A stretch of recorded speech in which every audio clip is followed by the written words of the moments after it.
Generative AI आखिर है क्या? तो यहाँ पे मैंने लिख रखा बाकायदे से, इसको पढ़ते हैं फिर मैं आपको समझाता हूँ।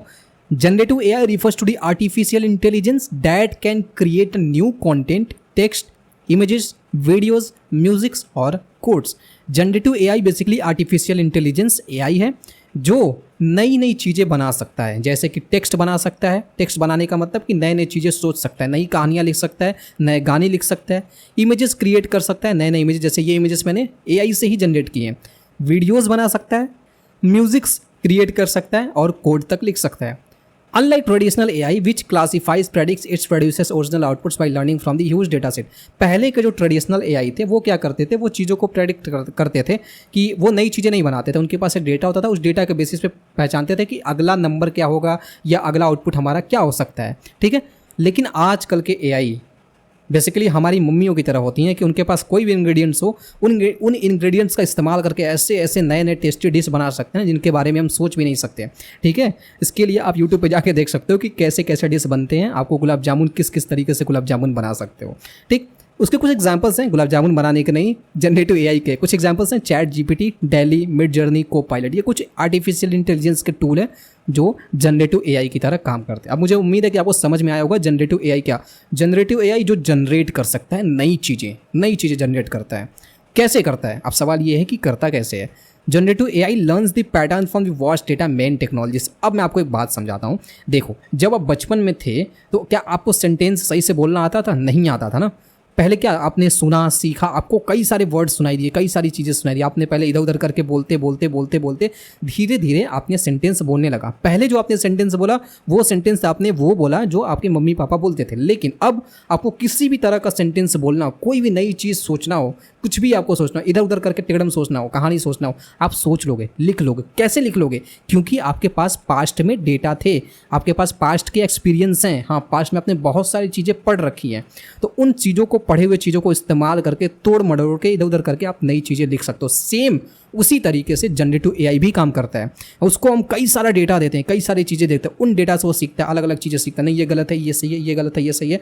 अगर मैं बोल रहा हूँ दिस इज अ बॉय, ये सही है। अगर मैं बोल रहा हूँ बॉय इज दिस, तो ये गलत है। तो इस तरीके से उसको कई सारे डेटा दिया गया, उस डेटा से वो सीखता है और सीखने के बाद अब वो एक्सपर्ट हो जाता है और खुद का डेटा बनाना शुरू कर देता है। जैसे कि चैट जीपीटी से बोलो कोई कहानी लिख दो, वो कई सारा कहानियाँ सुन रखा है, उस कहानियों के बेसिस पे वो नया कहानी लिख देगा। जैसे आपको बोला जाए कहानी लिखने के लिए, तो आपने कई सारे कहानी सुन रखे हैं, वो आप लिख दोगे। लेकिन आपको बोला जाए कि प्रपोजल लेटर लिखो एक जॉब के लिए, जो आपने कभी नहीं लिखा, क्या आप लिख पाओगे? नहीं लिख पाओगे। क्यों? क्योंकि आपने प्रपोजल लेटर का ट्रेनिंग लिया ही नहीं।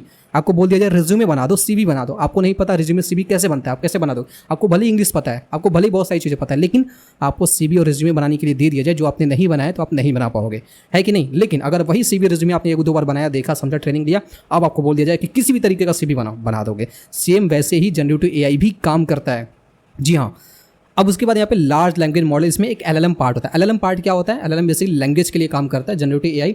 तो उसमें क्या होता है, उसमें जो है उसको अलग अलग लैंग्वेजेस, अलग अलग सेंटेंसेस सिखाए जाते हैं जनरेटिव एआई को, जो समझता है, सीखता है और उसको अलग अलग तरीके से प्रेडिक्ट करता है, तब जाके वो टेक्स्ट वगैरह आसानी से जनरेट कर देता है, ठीक है। एक हमारा डिफ्यूजन मॉडल्स होता है। डिफ्यूजन मॉडल्स में बेसिकली क्या होता है, वो इमेज को रीड करता है, वीडियो को रीड करता है, इमेज को, विजुअल चीज़ों को रीड करता है। रीड करने के बाद उसको समझता है, समझने को हाँ ऐसा रहेगा तो ये कलर है, ऐसा रहेगा तो ये कलर है, ऐसा अगर इंसान का खोपड़ी रहेगा तो सर है, केवल खोपड़ी रहेगा तो सर्कल है, आंख और नाक कान नहीं रहेगा तो केवल ओवल हो गया। तो इस तरीके से चीज़ें वो सीखता है, समझता है। इसी को बोलते हैं डिफ्यूजन मॉडल्स, ठीक है। तो बेसिकली न्यूरल नेटवर्क से वो नई नई चीज़ें सीखता है।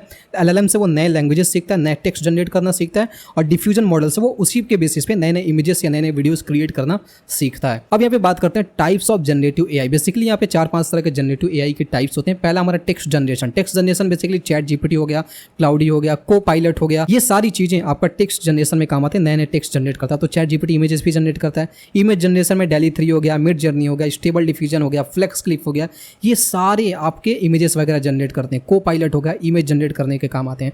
वीडियो जनरेशन के लिए रनवे एक हो गया, पीका लैब्स हो गया, फ्लेक्स क्लिप हो गया, ये सारे एआई टूल्स हैं जो कि आपके वीडियो जनरेट करने के काम आते हैं।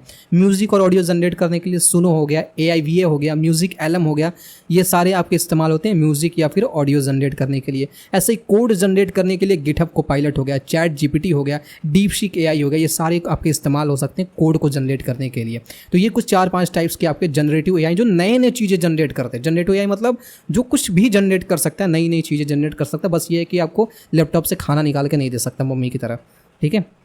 अब बात करते हैं रियल वर्ल्ड एप्लीकेशन के। रियल वर्ल्ड एप्लीकेशन इसका कहाँ कहाँ यूज हो सकता है? एजुकेशन सेक्टर में बहुत ज़्यादा यूज होता है, ठीक है। बिजनेस में बहुत ज़्यादा यूज होता है, मार्केटिंग वगैरह फील्ड में, कस्टमर सपोर्ट में, चैटबॉट्स वगैरह बनाने में बहुत ज़्यादा यूज होता है। हेल्थ केयर में बहुत ज़्यादा यूज हो रहा है ये, ठीक है। एंटरटेनमेंट वाले सिस्टम में तो ऑलरेडी भर भर के यूज हो रहा है इसका। सॉफ्टवेयर में बहुत ज़्यादा यूज हो रहा है, ठीक है। तो इन सारे फील्ड्स में अलग अलग जगह पे इसका यूज हो रहा है। अब यहाँ पे मैं आपके लिए जनरेटिव एआई आपने समझ लिया, एआई का आपका जनरेटिव एआई का सिस्टम थोड़ा सा स्ट्रांग हो गया होगा, ठीक है। मैं आपको यहाँ से 3 क्वेश्चन पूछता हूँ, इसका आंसर मुझे कमेंट बॉक्स में बताना। पहला क्वेश्चन क्या है? What do you think the future will be AI versus human और ह्यूमन विथ एआई? इसका मतलब ये है कि आपको क्या लगता है कि जो आने वाला समय है वो एआई वर्सेस ह्यूमन हो जाएगा या फिर ह्यूमन विथ एआई होगा। दूसरा क्वेश्चन है who will get the most benefits from the growth in AI? अगर आर्टिफिशियल इंटेलिजेंस में ग्रो हो रहा है तो सबसे ज़्यादा फ़ायदा किस सेक्टर या किस जॉब फील्ड को मिलने वाला है? Think of a jobs that will be destroyed and created due to AI. आपको वो जॉब्स लिस्ट आउट कमेंट में कर सकते हो जिससे आपको लगता है कि एआई की आने की वजह से वो जॉब खत्म हो जाएंगे, और कौन कौन से ऐसे जॉब है जो नए जॉब क्रिएट हो जाएंगे। 3 क्वेश्चंस मैं आपके लिए दे रहा हूँ, आप मुझे कमेंट बॉक्स में इसका आंसर जरूर करना। आज के वीडियो में बस इतना ही। होप कि आपको ये जनरेटिव एआई का बेसिक कॉन्सेप्ट समझ में आया होगा। मिलते हैं इस नेक्स्ट वीडियो में कुछ और जानकारी के साथ। Till then bye bye.